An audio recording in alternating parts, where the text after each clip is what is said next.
저는 제가 목회자가 된 다음에 여러 가지 하나님의 은혜를 많이 받았다고 생각합니다. 목회자가 됐기 때문에 많은 복을 받았습니다. 그 중에서 하나가 많은 분들을 만날 수 있다는 사실입니다. 많은 분들을 그냥 단순히 대화하고 피상적으로 만날 뿐만 아니라 그분들과 여러 가지 고민도 나누게 되고 여러 가지 이야기를 하며 삶에 가슴 깊숙이 있는 이야기들을 하게 됩니다. 그러다 보면 그 많은 분들과 얘기하는데 하나님께서 얼마나 많은 복을 주시고 많은 은혜를 주시는 줄 모릅니다. 그 분들과 어떻게 많은 분들을 만나는지 나이가 어린 분들부터 연세가 많은 분들까지 만나게 되고 또 가난한 분들부터 또 돈이 많은 분들까지 여러 가지 종류의 분들을 만나게 됩니다. 그런데 제가 여러분들을 만나면서 한 가지 깨닫게 된 것이 있었습니다. 많은 분들이 말씀하실 때 공통점이 하나가 있었는데 그게 무엇이었냐면 모두가 다 얘기를 하면 나는 고난이 많은 사람입니다. 나는 어렵습니다. 나는 굉장히 힘든 인생을 살았습니다. 이런 말들을 공통점으로 하신다는 사실이었습니다.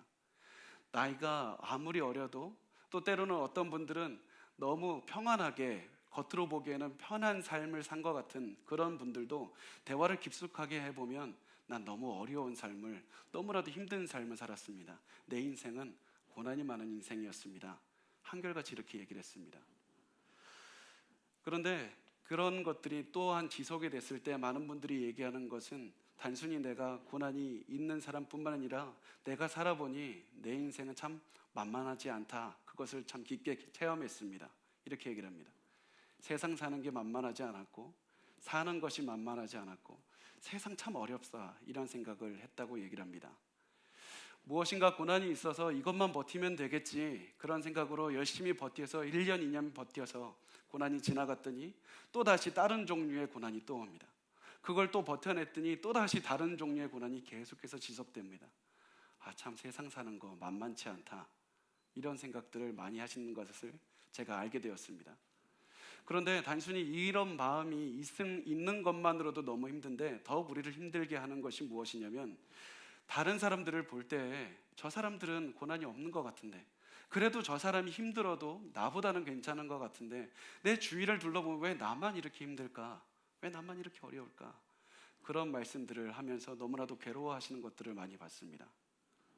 그런데 제가 꼭 드리고 싶은 말씀은 우리가 나이가 많든 적든 겉으로 보기에 고난이 없어 보이고 평안해 보이는 사람도 다 고난이 있고 다 어려움이 있고 세상 참 만만하지 않다 그런 마음을 가지고 다 살고 계시다는 사실이었습니다.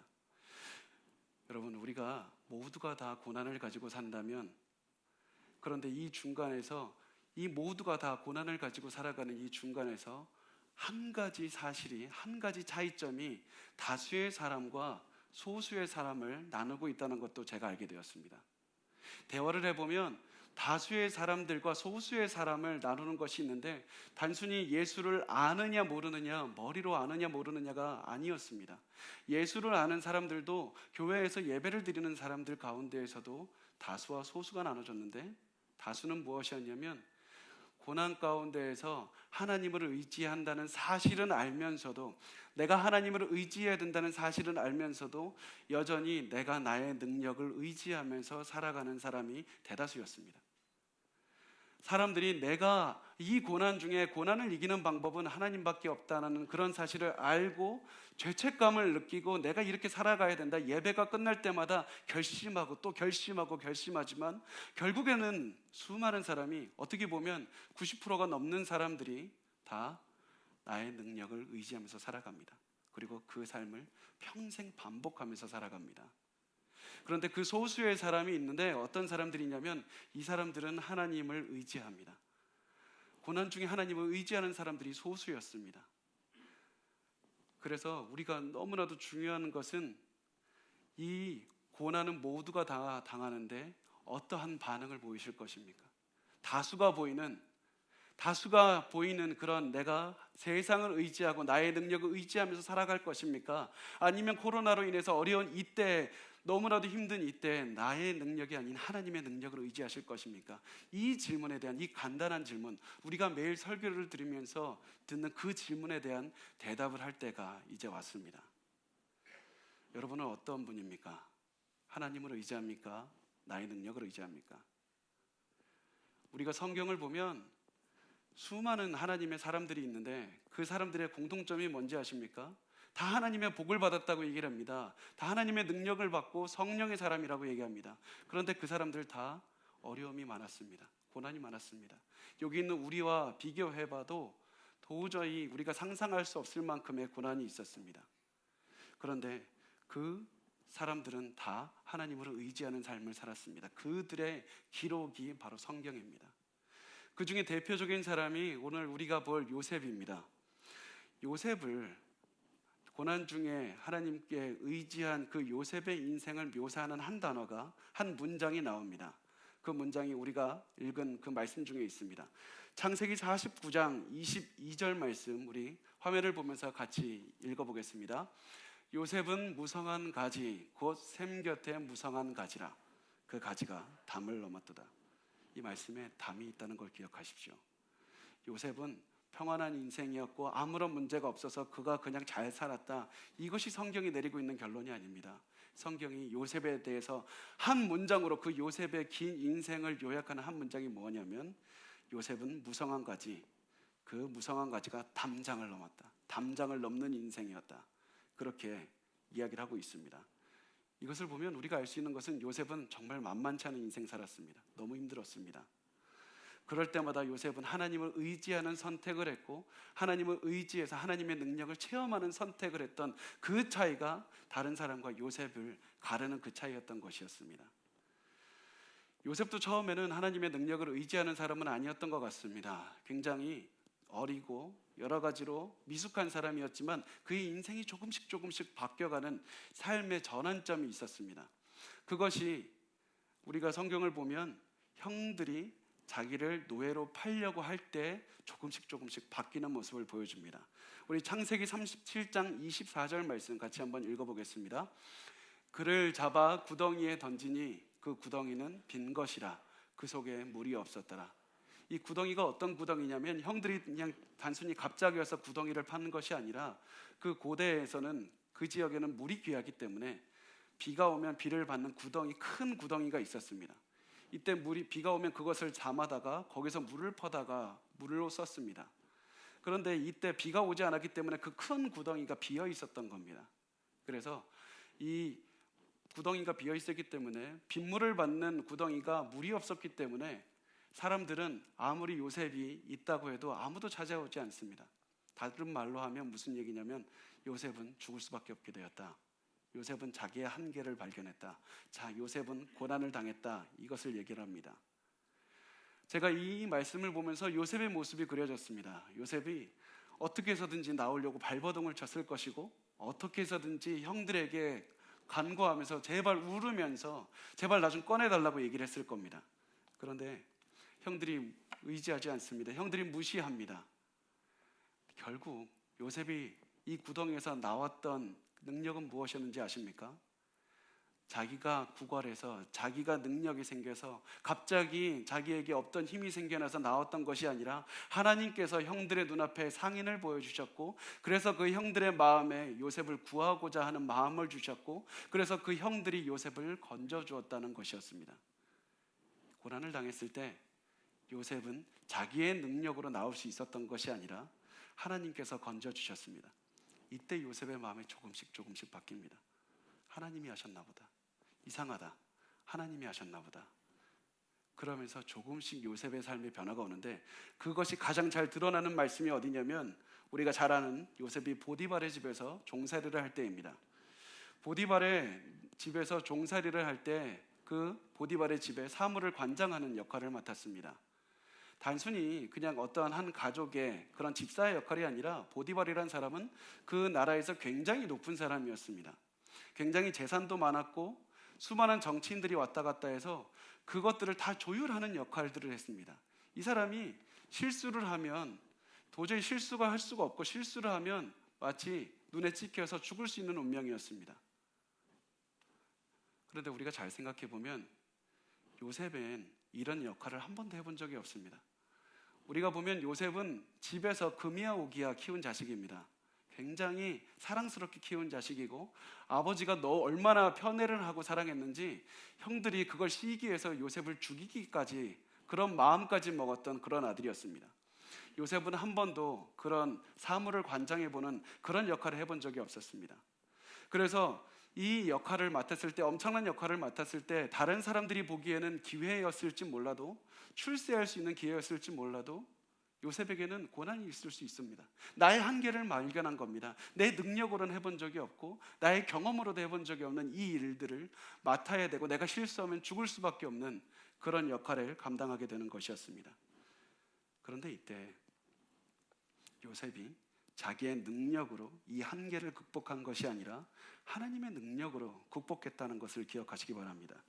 우리 창세기 39장 2절에서 3절 말씀 같이 한번 읽어보겠습니다. 창세기 39장 2절에서 3절입니다. 여호와께서 요셉과 함께 하심으로 그가 형통한 자가 되어 그의 주인 애굽 사람의 집에 있으니 그의 주인이 여호와께서 그와 함께 하심을 보며 또 여호와께서 그의 범사에 형통하게 하심을 보았더라. 이 말씀에서 하나님께서 요셉과 함께 하셨다. 요셉은 물론 열심히 노력했을 겁니다. 그런데 요셉이 이곳에서 성공하게 되었던 것, 한계를 뛰어넘게 되었던 이유가 무엇이었냐면 요셉이 노력한 것보다도, 요셉이 잘난 것보다도 하나님께서 함께 하셨다는 것이었던 사실입니다. 그럼 우리가 이 말씀을 볼 때 오해하는 것들이 있습니다. 요셉이 똑똑했으니까, 실력이 있으니까, 노력했으니까 됐겠지. 여러분, 이 당시에 보디발은 그 나라에서 굉장히 높은 사람이었습니다. 그 말인즉슨 그의 주변에는 인재가 넘쳤을 겁니다. 사람들이 출세하고 싶어서 보디발 근처로 왔을 것이고, 보디발이 괜찮은 사람을 원했고 만약에 정치적인 것을 원했다면 다른 좋은 가문의 사람을 뽑았을 수도 있고 다른 어떠한 사람을 뽑았을 수도 있습니다. 능력이 중요한 것이 아니라 보디발이 요셉에게 보았던 것이 무엇입니까? 39장 3절에서 보면 보디발이 이것을 봤다고 합니다. 그의 주인이 여호와께서 그와 함께 하심을 보며 여호와께서 그의 범사에 형통하게 하심을 보았더라. 왜 이것을 봤습니까? 요셉이 평소에 하나님을 의지하는 선택을 했던 걸 겁니다. 내가 평소에 어려운 중에서도 다른 것이 아니라 하나님을 의지하는 선택을 한 것을 보고 또 그 일들이 형통하게 된 것을 보고 보디발이라는 사람이 내가 필요한 것은 다른 능력이 있는 사람, 다른 정치적인 어떤 권모술수에 능한 사람이 아니라 하나님과 함께하는 사람을 찾아야 되겠다. 그래서 그의 하나님과 함께함을 보고 그를 선택했던 것이었습니다. 요셉은 하나님을 선택하는, 의지하는, 선택하는 것을 통해서 자기 한계와 고난을 넘어갔던 것이었습니다. 또 다시 시간이 흘렀습니다. 또 우리가 잘 아는 보디발의 아내가 이 요셉에게 고난을 주는 사건을 우리는 잘 알고 있습니다.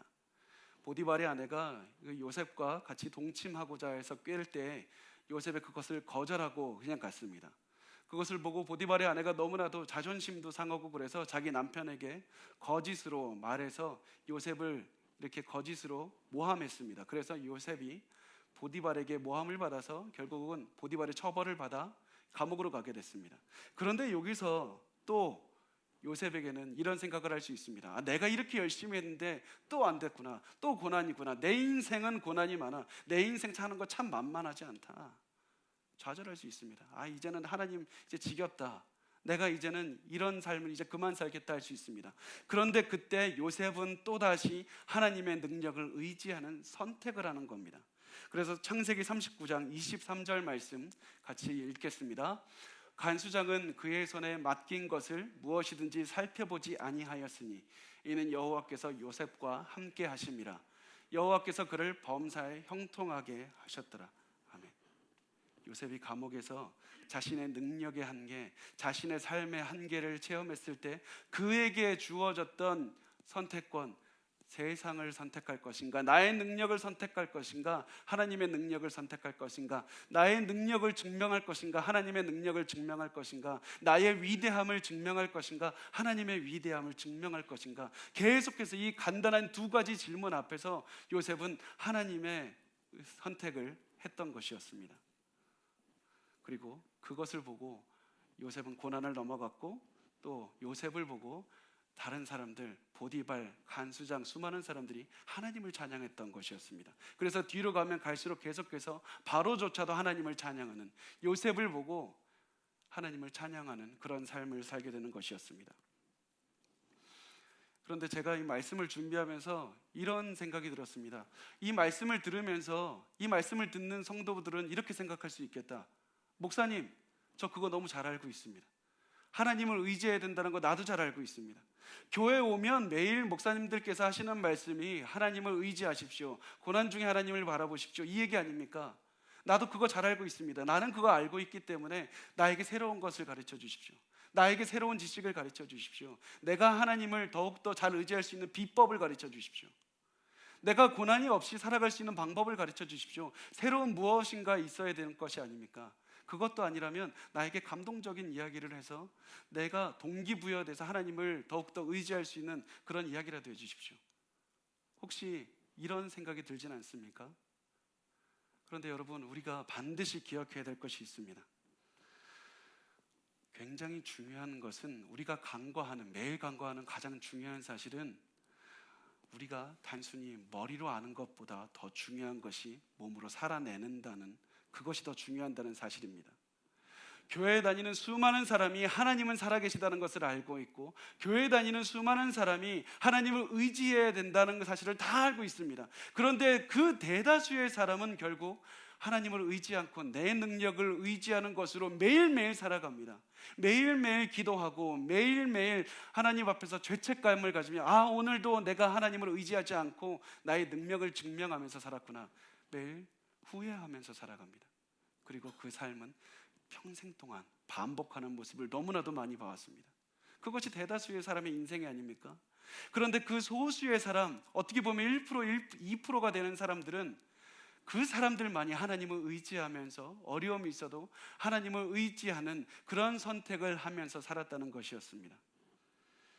우리에게 굉장히 중요한 것은 단순히 우리의 머리에 무엇이 있느냐가 아니라 그것을 우리의 손과 발로 어떻게 살아내느냐, 그것이 더 중요하다는 사실입니다.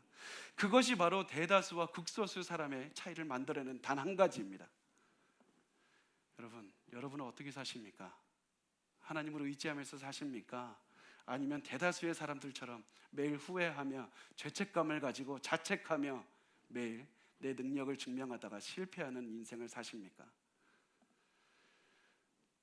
하나님을 의지해서 하나님을 선택하는, 그래서 자신의 한계를 넘어섰던 요셉의 그 인생을 이렇게 성경은 이렇게 평가합니다. 우리 다시 한번 읽어보겠습니다.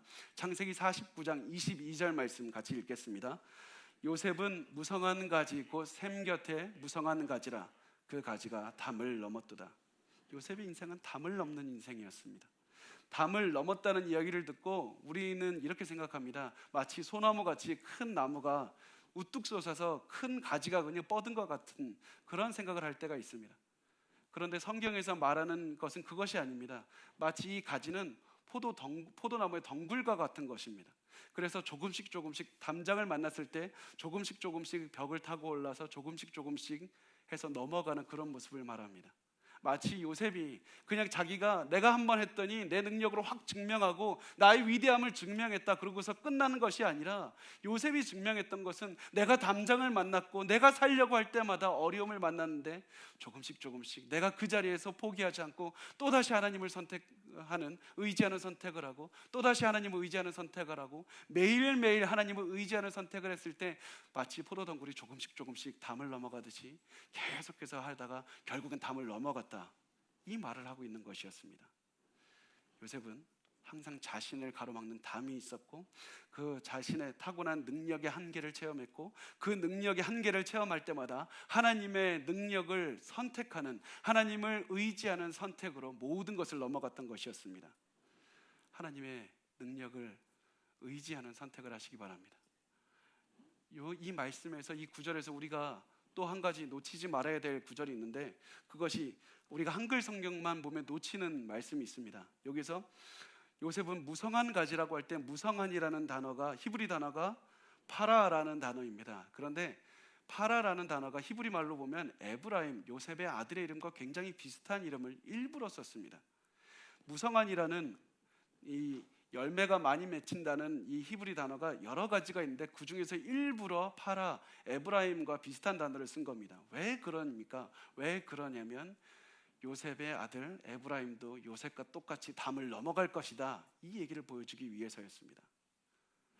왜 요셉의 아들 에브라임은 요셉과 똑같이 살게 된다, 이 얘기를 하고 있을까요? 단순히 부모님이 하나님 열심히 믿었으니 아들이 복받는다, 이 얘기를 하고 있습니까? 단순히 부모님이 열심히 담장을 넘었으니까 아들은 제대로 살지 않고 막 살아도 하나님께서 복을 주더라, 이 얘기를 하시는 것이 아니라는 사실입니다. 제가 신학교에 다닐 때 상담 수업을 들었었는데 그때 그 상담학 교수님께서 이렇게 얘기를 했습니다. 대다수의 경우에 한 자녀는 그 자신의 부모님과 굉장히, 부모님이 살았던 것처럼 자녀도 그것과 굉장히 비슷한 인생을 살게 됩니다. 100%라고 말할 수 없어도 굉장히 많은 수의 자녀들이 부모님이 살았던 것과 같은 삶을 살아갑니다, 이렇게 얘기를 했습니다. 단순히 그분의 의견이 아니라 상담을 하는 사람이라면 누구나 인정하는 그런 것이라고 했습니다. 어떤 사람은 부모님보다 조금 더 나은 삶을 살기도 하고 어떤 사람은 조금 못 살기도 하지만 대부분의 자녀들은 부모와 같이 살아가더라. 어떠한 자녀들의 모습에서 드러나는 모습은 겉으로 보기에는 다를지 몰라도 결국에서는 비슷한 인생을 살아가더라. 이것이 자녀 교육에 굉장히 부모들이 잊어서는 안 되는 것이다. 그 교수가 이렇게 얘기했던 것이 너무나도 기억에 많이 남아 있습니다. 아들이 에브라임이 담장을 넘으면서 살아갔을 그런 이 운명이라고, 그런 복을 가졌다고 말하는 것은 단순히 요셉이 잘 살았기 때문에 아들 에브라임에게 복 준다, 이것을 넘어서서 요셉이 그 자신의 삶에서 매일 담장을 넘으면서 살아갔듯이 에브라임도 아버지의 모습을 본받아서 자신의 삶에 여러 가지 어려움이 있고 에브라임도 살아가면서 여러 가지 담을 만날 것이지만 그럼에도 불구하고 그 사람도 거기서 그치지 않고 담장을 넘어갈 것이다. 그의 인생에도 어려운 것이 많고 고난이 많을 것이지만 그럼에도 불구하고 에브라임도 요셉과 같이, 아버지와 같이 그 아들도 담장을 넘어갈 것이다. 그것이 이 말씀에서 주고 있는 것입니다. 그래서 이제 조금 있으면 어린이날이 다가오고 조금 있으면 이제 어버이날도 다가오고 특히 5월은 가정의 달입니다. 많은 분들이 내가 자녀에게 뭘 줄 수 있을까? 우리 자녀에게 좋은 선물을 주고 싶은데 뭘 줄 수 있을까? 인터넷으로 검색도 하고 고민도 많이 합니다. 대화도 많이 합니다. 그런데 여러분, 무엇을 주든지 간에 우리가 부모된 자로서 자녀에게 주어야 될 줄 수 있는 가장 소중하고 가장 귀한 것은 우리가 담장을 넘는 인생을 살아야 된다는 것입니다. 담장을 넘는 인생을 자녀들에게 주십시오. 여러분들이 고난이 많더라도 그 고난에 굴복하는 삶이 아니라 고난이 있더라도 담장을 넘는 그 모습을 살아가시고 자녀들에게 우리의 삶을 보여주면서 아들아, 딸아, 내 인생은 고난이 너무나도 많았다. 그리고 너의 인생에서도 고난은 분명히 많을 것이다. 그렇지만 나의 인생에서 담장을 넘어갔듯이 너도 고난을 당할 때마다 하나님의 능력을 의지하는 선택을 해서 담장을 넘어갈 수 있었으면 좋겠다. 너도 나처럼 살았으면 좋겠다. 많은 분들이 너는 나처럼 살지 마라 라고 하면서 너는 멋있는 삶을 살아라 이렇게 얘기하지만 우리들은 요셉과 같이 에브라임이 그 요셉의 삶을 살았던 것처럼 우리의 자녀들도 너도 나처럼 담장을 넘어가는 인생을 살아라, 이 선물을 반드시 주셨으면 좋겠습니다. 이것이 우리가 가정의 달에 자녀들에게 줄 수 있는 최고의 선물입니다. 그 다음 절에는 요셉에 대해서 이렇게 말씀합니다. 창세기 49장 23절에 이렇게 말씀합니다. 같이 읽겠습니다. 활 쏘는 자가 그를 학대하며 적개심을 가지고 그를 쏘았으나, 여기서 활은 요셉에 대해서 적개심을 가지고 요셉에게 대해서 중상모략을 했던 사람들을 말씀합니다. 요셉을 싫어했고 요셉의 형들, 보디발의 아내, 그리고 요셉이 성장할 때마다 요셉에 대해서 나쁜 마음을 가지고 요셉을 그렇게 공격했던 사람들을 말하고 있습니다. 요셉이 계속해서 꿈을 이루려고 하면 할 때마다 수많은 사람들이 요셉을 반대했습니다. 여러분, 우리가 반드시 기억해야 될 것은 여러분들이 하나님께 비전을 받고 소망을 가지고 그것을 이루려고 할 때마다 여러분, 세상은 여러분을 그냥 두지 않을 겁니다. 어떻게 해서든지 막을 겁니다. 어떻게 해서든지 여러분의 소명을 꺾으려고 할 것입니다.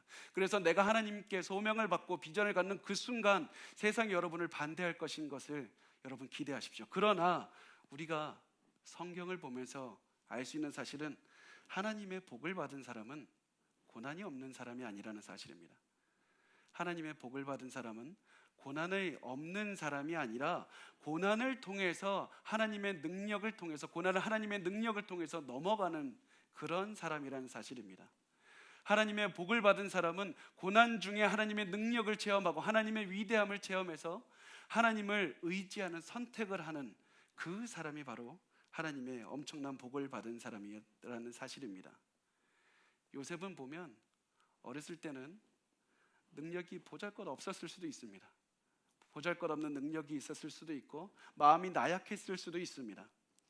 그런데 그가 했던 것은 내가 담장을 넘어가리라 이 고민을 하고 원대한 꿈을 가지고 살았던 것이 아니라 오늘 나에게 주어진 하나님을 의지하는 선택은 무엇인가, 그 작은 선택을 매일매일 하면서 살았을 때 하루, 이틀, 3개월, 6개월, 1년, 몇 년이 지났을 때 돌아보니까 나의 담장을 넘어갔다, 그것을 깨닫게 됐다는 사실입니다. 여러분, 하나님의 의지하는 그런 선택을 하십시오. 창세기 49장 24절 우리 같이 읽겠습니다. 요셉의 활은 도리어 굳세며 그의 팔은 힘이 있으니 이는 야곱의 전능자 이스라엘의 반석인 목자의 손을 힘입음이라. 요셉이 모든 공격을 이겨냈는데 그 이겨낸 이유가 무엇이냐? 바로 하나님의 능력을 힘입어서 했는데 그 하나님이 누구라고 묘사합니까? 목자라고 얘기를 합니다. 여기에서 중요한 포인트가 있습니다. 목자인 하나님께서 나를 인도해 주시고 계신다. 목자인 하나님께서 성경에서 목자로 나올 때마다 말씀하는 것은 나의 어려움을 다 아시고 가이드해 주시고 인도해 주시고 하나님의 따뜻한 손길로 인도해 주시는 그 하나님을 뜻합니다. 그런데 그 목자인 하나님이 어떠한 분인지 가장 잘 나타내는 곳이 우리가 잘 아는 시편 23편입니다. 우리 알고 계시는 분들은 시편 23편 1절 같이 한번 우리 읽어보겠습니다. 우리 모르시는 분들 읽고 아시는 분들은 눈을 감고 한번 암송해 보셔도 좋겠습니다. 같이 읽겠습니다. 여호와는 나의 목자시니 내게 부족함이 없으리로다. 시편 23편 4절 같이 읽어보겠습니다. 내가 사망의 음침한 골짜기로 다닐지라도 해를 두려워하지 않을 것은 주께서 나와 함께 하심이라. 주의 지팡이와 막대기가 나를 안위하시나이다. 많은 분들이 이렇게 생각합니다. 하나님이 나의 목자시라면서요. 하나님이 나의 목자신데 왜 내가 어려움을 당해야 됩니까? 왜 내가 힘을 들여야 됩니까? 하나님께서 나의 목자가 되신데 내가 왜 사망의 음침한 골짜기로 가야 되는 이유가 무엇이고 내가 해를 두려워야 되는 이유가 무엇입니까? 하나님이 나의 목자가 되신다고 그렇게 말씀하지 않으셨습니까? 그 이유가 도대체 무엇입니까? 우리가 이 질문에 답을 하기 위해서는 그 당시에 양치는 그 목자들의 삶을 알아야 됩니다. 그 당시에는 그 양들이 그 물과 그런 푸른 초장과 맑은 물가를 인도하기 위해서는 물을 찾아서 떠나야 됐습니다.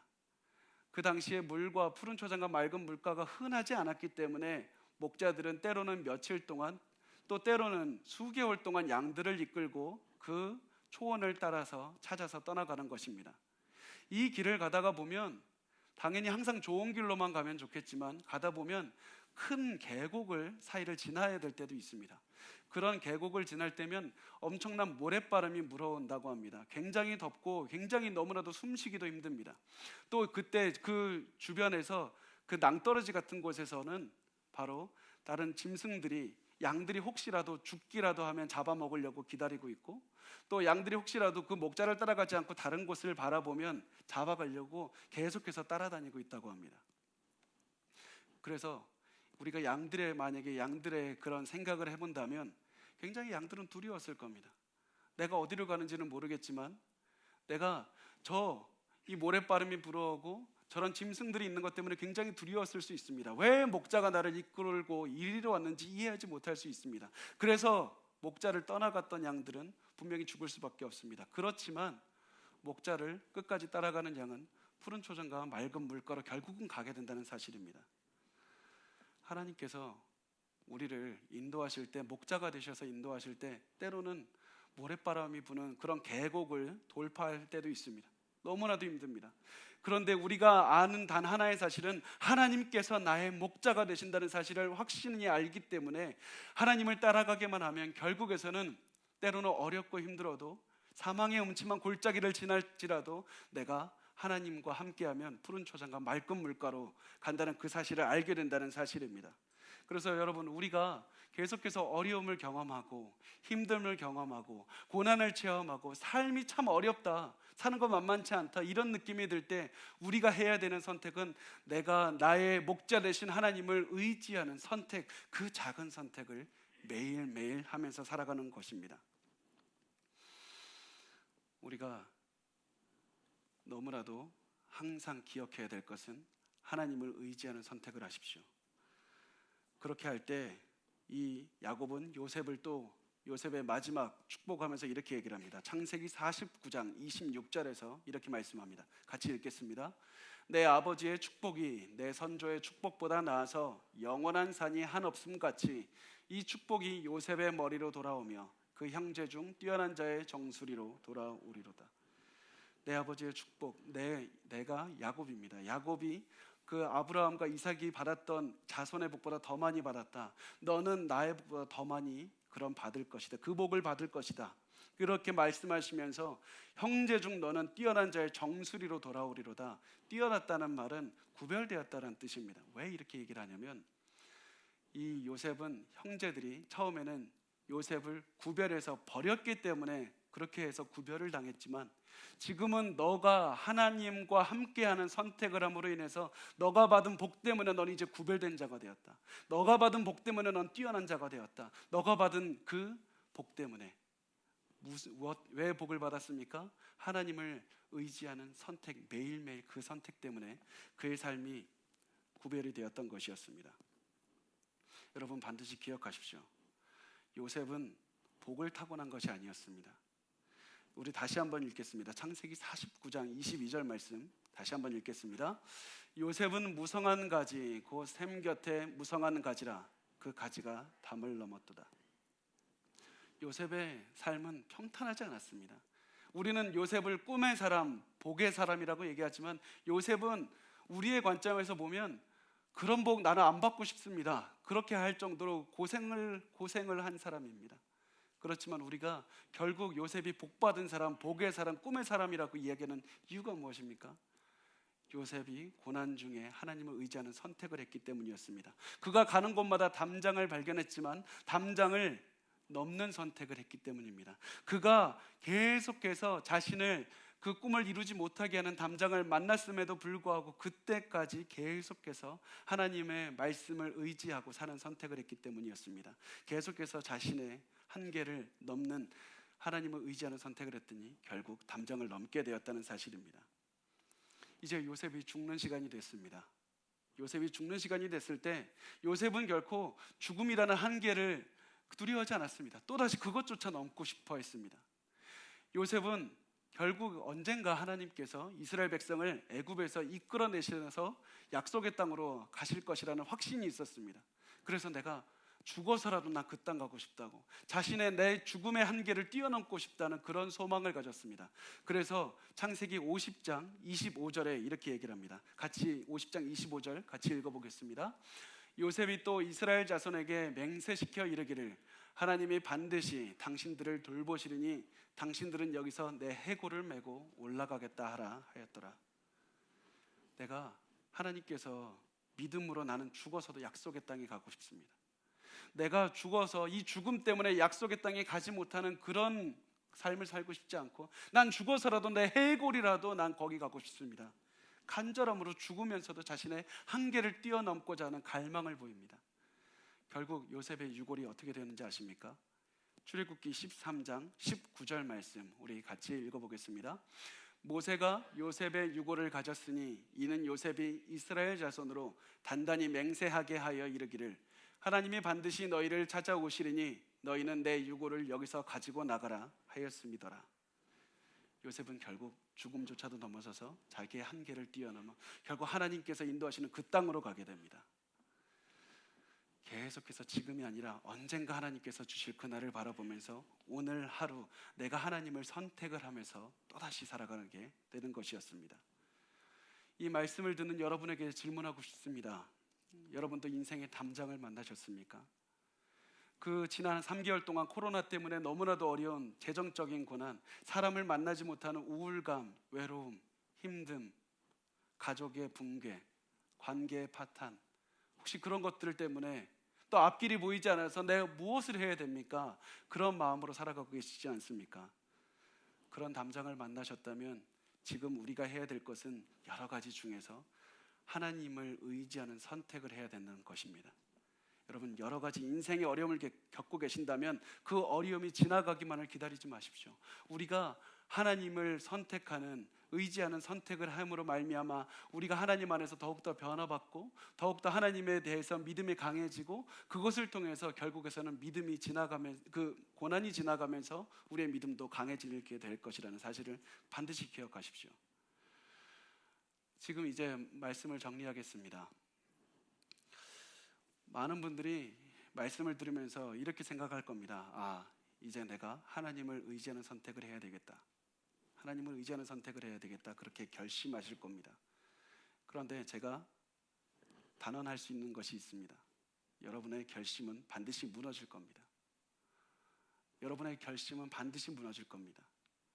제가 믿음의 사람들과 저보다 연세가 굉장히 많으신 목사님들과 수많은 얘기들을 나눠보고 그 지혜로운 분들과 얘기를 해보면서 결국 그분들이 하시는 말씀이 무엇인지 아십니까? 공통적으로 하시는 것은 사람의 결심은 결국 서지 못합니다. 내가 젊었을 때부터 열심으로 결심하고 내가 내 인생을 어떻게 해서든지 바꿔보려고 결심했지만 다 실패했습니다. 내 인생은 결심할 때 실패한 인생이었습니다. 그러나 내가 기도했을 때 나의 인생은 바뀌었습니다. 내가 결심만으로 했을 땐 다 무너졌지만 내가 기도했을 때 내 인생은 바뀌었습니다. 단순히 기도를 일주일에 1시간, 일주일에 하루 10분 한 것이 아니라 시간을 내서 끝까지 계속해서 하루, 이틀, 3일, 일주일, 한 달, 6개월 계속해서 이렇게 기도했을 때 나의 결심은 무너졌지만 나는 하나님을 의지하는 선택을 할 수 있었습니다. 그리고 내가 내 인생을 보십시오. 하나님만 따르는 인생을 살았습니다. 어떤 분은 저한테 이렇게 얘기했습니다. 오늘 내가 무슨 얘기했는지 아십니까? 그분께서 하시는 말씀은 내가 우리 아들한테 내가 그동안에는 내 인생이 너무 창피해서 아들에게 보여주기도 어려웠는데 내가 우리 아들한테 너도 나처럼 하나님을 의지하는 삶을 살라고 이렇게 얘기하고 나왔습니다. 그런 말씀을 하시면서 눈시울이 붉어지는 것을 봤습니다. 여러분, 여러분의 모든 결심은 결국에서는 무너질 수밖에 없습니다. 기도하지 않는다면. 여러분, 기도하십시오. 이제부터 하나님을 의지하는 선택을 하게 해달라고 기도하십시오. 그것만을 위해서 기도하십시오. 매일매일 하십시오. 1분 1초가 낭비되지 않도록 하나님 앞에 의지하도록 기도하십시오. 그렇게 할 때 결국에선 여러분이 하나님 앞에 서서 매일매일 1분 1초를 하나님을 의지하는 선택을 하면서 살아갈 때, 매일매일 살아갈 때 언젠가는 우리의 심판주 되시는 예수 그리스도 앞에 서게 될 것입니다. 그리고 그 예수님께서 여러분에게 이렇게 말씀하실 겁니다. 너는 무성한 가지라. 그리고 너는 담장을 넘는 인생을 살았다. 이렇게 하나님께서 우리를 인정하시는 그 날에 반드시 올 줄 믿습니다.